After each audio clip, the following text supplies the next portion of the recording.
Hello, welcome back to another lecture on speech signal processing. Today I'm going to be talking about how we are going to apply these ideas of Gaussian mixture model and hidden Markov model for speech processing. In this case, I'll be specifically talking about speech recognition, which is also known as speech to text. So converting a speech signal to text. Okay. So using this application, we will talk about how we can build systems that can convert speech to text, and in the process, you will see a lot of the interesting ideas that are there in GMM and HMM, right? How they are practically implemented, and what are the important things to worry about. Okay, so just to remind you, right, I'm going to again revise a little bit about what we did. One problem that we had looked at the beginning of the statistical part of it was we talked about pattern classification, right? And one of the simplest one was using heights, right? So we used measurements of heights, right? And from that we had both male labeled data and female labeled data. And from that we said a Gaussian is a good model. So we had mean and variance of the Gaussian, male, mean and male female, and this one was the mean of the female and the variance of the female, correct? And then given any unknown height, so test height, let's say HT, the test height, right, unknown which gender it belongs to, we would compare it with this guy, right, N of HT, the test height given the male model, or versus the same HT given the female model, and then we would find out which is the one that is more likely, and therefore we will say that whether it's a male or a female depending on this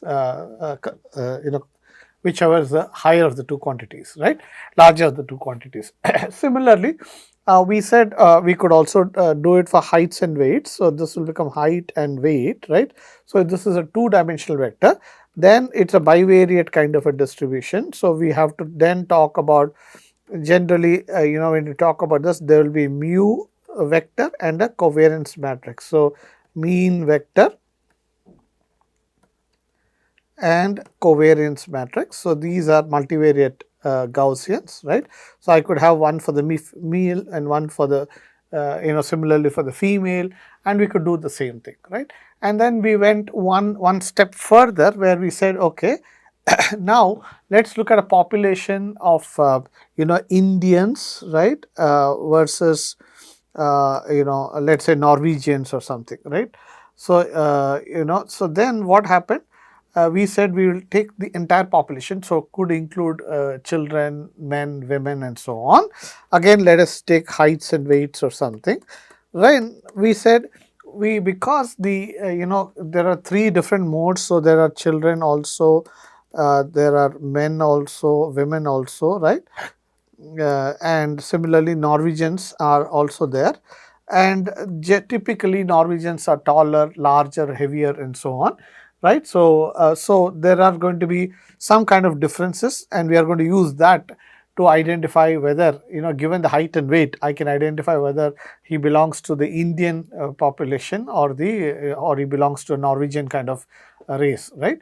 But here, we'll need multi, kind of thing distribution, because children generally are shorter, lighter, and so on. So therefore we said we will have a mixture of Gaussians, right? So we will use a mixture of Gaussians, right? So which capture basically the differences between the heights, weights of children versus men versus women.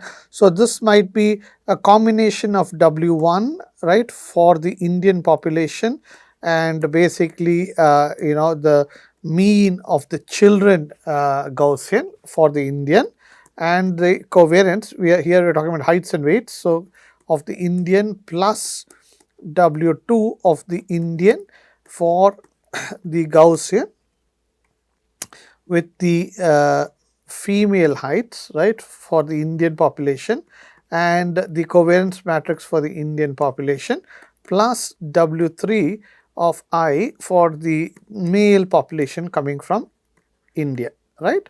So this is what I would do. So this is a mixture of Gaussians, right? Similarly, versus I will also compare with W1 of the Norwegian population, right. So, where we have mu of the children for the Norwegian, covariance matrix of the children for the Norwegian, right, plus W2,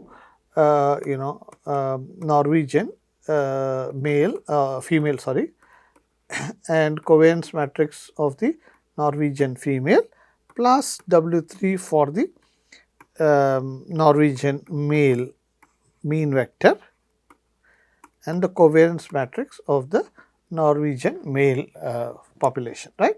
So, we will compare these two. So, given, so let us say this I am calling as a F Indian population, right, and this is the density for the F Norwegian population. So, given some test height, so this is given by this. So, given some test height, right. So, some x of t which has, it is a vector of some h t and weight t, I will compare with two populations Fi of Fi, the Indian xt, the Gaussian mixture, versus the Norwegian xt, and whichever is the larger, I am going to assign it to that particular population. Okay. So, this is the way we are. So, first we had the Gaussian, and then we talked about the mixture of Gaussians, right. And similarly, we apply the same ideas. So, two, three concepts have come through already. One is the concept of features, right. So, this represents some important feature or attributes that help us distinguish between Indians and Norwegians, right. So, some important quantities like this. Then we talked about the Gaussian, a single Gaussian, then the bivariate, single variable, then the multivariate. Then we talked about a mixture of Gaussians, right. Now, we will sort of take the same idea and push it towards speech processing, right. So, in speech, remember, spoken sounds are the basic units of speech processing. So, the phonemes are the basic units of sound, right, spoken language, right.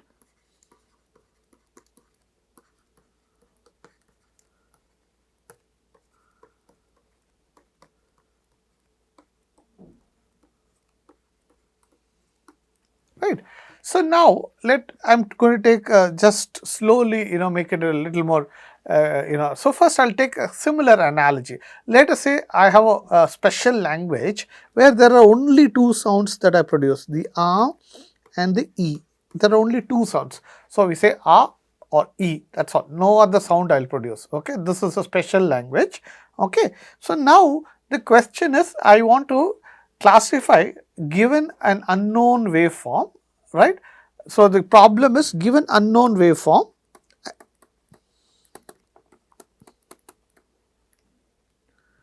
or test speech waveform, and in this speech waveform I am assuming that only the speech waveform will either contain A or E, nothing else. The only problem is I have to classify, find out whether A was said or E was said.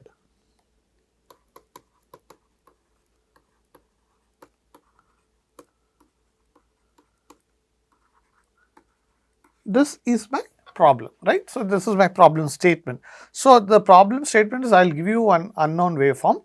It will either be saying A or E from anybody, okay, and we have to use some method to automatically find out whether the person said A or E, okay.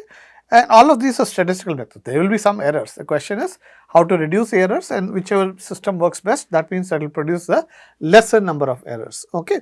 So, now how do you do? We will draw analogy with whatever we did before, right, a binary classification problem.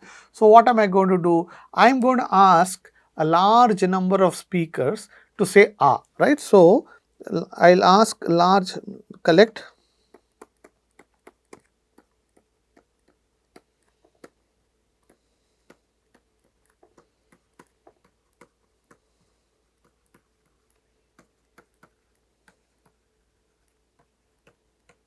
Okay. So, what does this mean, or equivalently for those of you, I mean sorry, I am using Devanagari script, but this is, let us say, the sound A and the sound E. Okay. So, so this in English you can see it is A, E. Okay. Or this is A and this is E. Okay. So this is I versus IY or something, right? Like heed. Okay. So what am I going to say? And similarly, I'll say E. So I'll have waveform 1, some waveform 1, S1, then waveform 2, S2 or something, right? Like this, some S 1000 I take. Okay. So these guys correspond to the label A. So this is like my labeled set. So each one of these are going to say uh, uh, something. These are all the labeled guy. Then again I take another set here where I take the waveform, right? And here let's say the waveform is Z1, Z2, Z1 of t, right? So this is t, right? So sorry. Okay, Z2, then this is t. All of these are t. Okay, they are in time. This is in time. This is in time. This is a waveform Z3, and all of these are the E or IY, whichever you want to think. Okay, E, IY, so on, and let's say Z1000 I have, which is like this. Okay, this is also E. So you can see this is similar to the heights problem or the male versus female problem, so on, okay, or the height and weight and male female problem. So I collect a large number of speakers.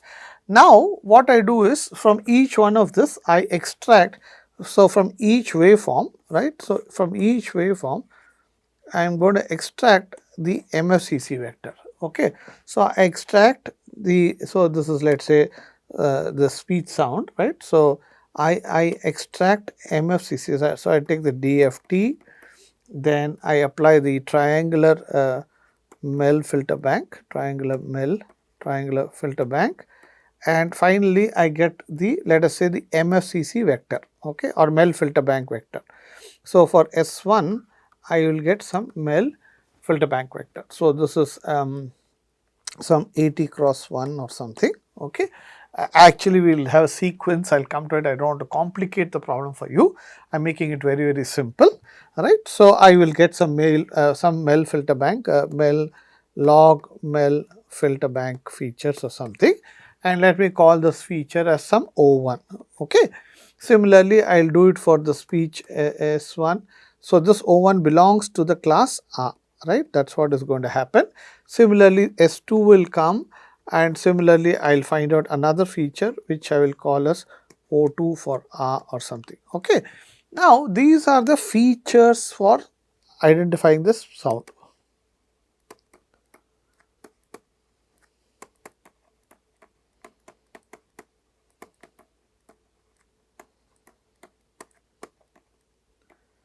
So this is a 80 dimension, like heights and weights were bivariate. So height and weight was bivariate. Here it is going to be multivariate. Okay, so it's multivariate Gaussian. Okay, but I also have variations because of, so here you could have, and then you went to GMM because of variations due to children, women and men. Here also we are going to have problems of different people speaking, right? And here we are all the more affected because now we are identifying the sound A, but the sound A itself is going to be heavily influenced by the physiology, right? The A is coming from the way the mouth is configured, right?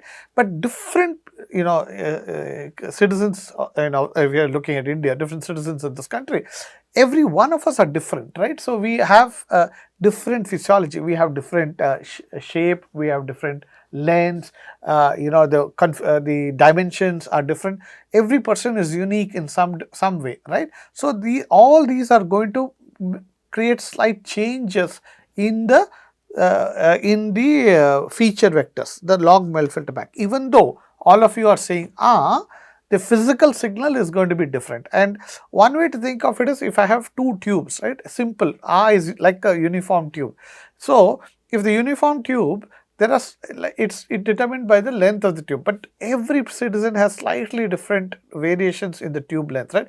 Women are generally shorter tube and children are even more shorter tube.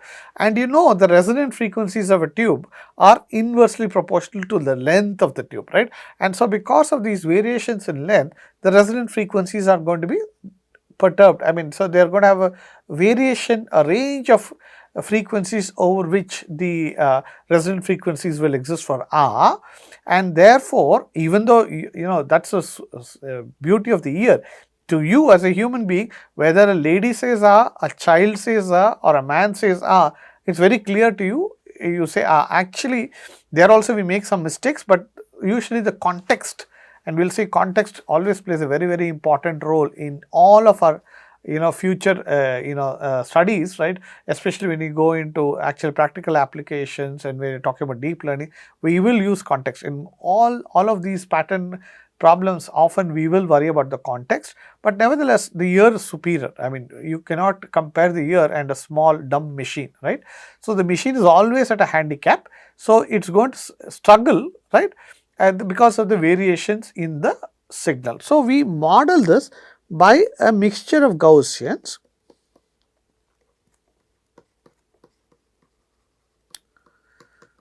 simply because to capture what? To capture variations due to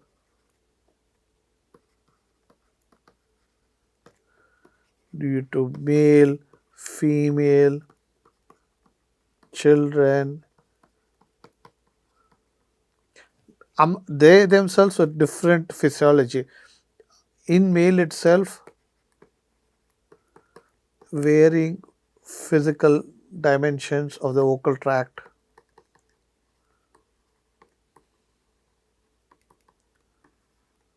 Okay, and similarly females itself will have many variations, right? Then environment noise could be another reason, right? Environment noise could affect, right? Noise is another big issue. Then often we use different microphones, different, if you're talking about different mobile sets, different kinds of transducers, right? Different transducers. Each transducer has its own peculiarities, right? So microphones and so on. So we normally model this as a mixture of Gaussians. Okay, so we model this, let's say I equals 1 to 16, some mixture of Gaussians, mu I summation I. Okay, so this is modeled as a mixture of Gaussians.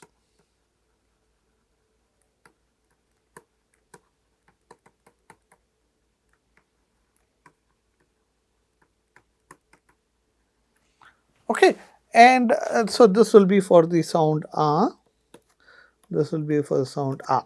Okay, same idea, we sort of drop analogy, right? Now we have Z11, right? Z1 of T, Z2 of T, and so on, all of them corresponding to the E sound, right? The E sound, Z3 of T, and so on, right? So on. So we keep on doing it, and for each one of them, let us say we extract some O1 E, right? This one is, or let me write it in the Roman script, IY, right? O2, sorry, something like that, and O, 3 and so on, right? So O 10,000, whatever you want, right? So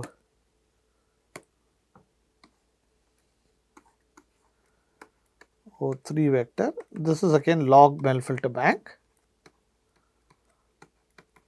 and this is also 80 cross 1 vectors. Okay, so and you can do this for some O 1000 or something. Okay, for IY. Okay, and similarly you can model this whole thing as a mixture of summation I equals, normally we take something like 16 to 20. Okay, now this is again empirical from lot of studies. We have sort of figured out that around 40, depending on the data of course, and the amount of variability that if you're going to be in a highly variable environment, see, this is where the the experience comes, right? I mean, when I'm a good engineer and I'm a good designer, I use all the knowledge. So over the years, I might have seen some numbers work well, some numbers don't work well, right? This is from experience. This is by working and experimentally doing lots of things. You sort of acquire or get an intuition what works, what doesn't work. Okay, so normally we take something in the ballpark of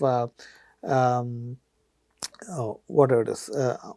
So this is a mixture of means. This is a mean vector, so it will be 80 dimensional. Obviously, this will be the covariance vector 80 cross 80, and this will be 80 cross 1.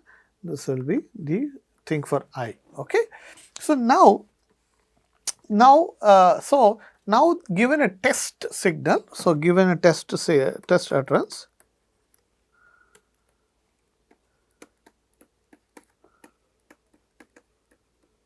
again my language is only restricted to R and E. Okay, so I am making it very, very simple. Okay, but I'll slowly make it. I mean, we'll come to the real world, right? We have to ultimately make things work in the real world. We will come to that. Okay, but if you start seeing the the progress, you will. I mean, you will get the intuition why we do something. Because if I directly throw, and that's what often a lot of textbooks will do, directly talk to you about hidden Markov models and all, and it's actually not a very difficult concept. Okay, at least at a high level, to understand what it's trying to do is very simple. Okay, but the way it's often given, it's a lot of math, of course, and I'm completely eliminating math, which is very bad. But I want you to get the big picture, the physical idea what it's trying to do, and then the math, of course, makes it very, very exciting. It's a very elegant way of doing things. Okay, so given a test utterance, so now let's say my test utterance is some y of t, right? So it's some y of t. So I have to classify. There are only two classes: is it R or is it E? That's all I'm worried about. Okay, so that's the only thing. So what will I do? I'll compare. From this, I'll get the O test. Okay, so this is a log MEL filter bank feature for the test signal. So now I will put here, I'll compare with N O T, okay, test, O test, right, O test with the what is it? This is sigma I equals 1 to 16, right, with the mu of the R and the sigma of the did I do R correctly?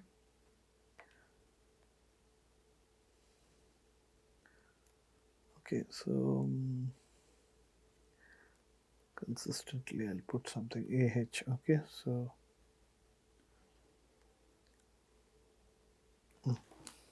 okay, so this is AH versus sigma I equals 1 to 16 N O test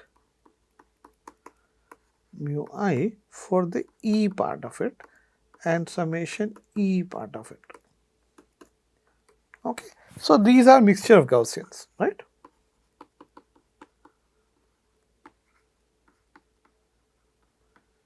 And whichever is the one that I am done. Okay, now I want to make the problem a little more, little more complicated. Okay, so before my language had only two sounds, R and E. Okay, and therefore I had to only worry about whether R was said or E was said. That's all. So at any given time, I'll only say R or E. Okay, and so you measure and decide whether it's R or E, and that's the end of the matter. Okay,